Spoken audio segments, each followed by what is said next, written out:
পাহাড়কে যদি একটু কাছ থেকে দেখতে চান বা পাহাড়ি মানুষদেরও যদি দেখতে চান, তাহলে আপনাকে পাহাড় কিন্তু হেঁটে দেখতে হবে। আর এই কথাই মাথায় রেখে আমি এবারে রোহিণী টোল প্লাজা থেকে দার্জিলিং এই পুরো 60 কিলোমিটারের পথটা আমি ভেবেছি হেঁটেই যাব। এবং সেইভাবেই আমি রোহিণী টোল প্লাজা থেকে 5ই জুন 2026 আমি আমার গন্তব্যের পথে হাঁটা শুরু করি। চলার এই পথে পাহাড়ের প্রতিটা বাঁক আমাকে নতুন কিছু দেখিয়েছে। এই জার্নির সম্পূর্ণ ভিডিও কিছুদিনের মধ্যেই আমার চ্যানেলে আপনারা পেয়ে যাবেন।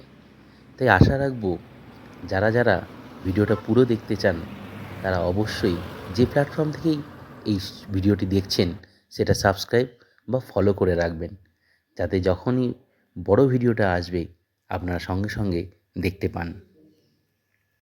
যে রাস্তা দিয়ে হাঁটছি সে রাস্তাটার পরিবেশটা শুধু দেখুন এখন কি হয়ে আছে।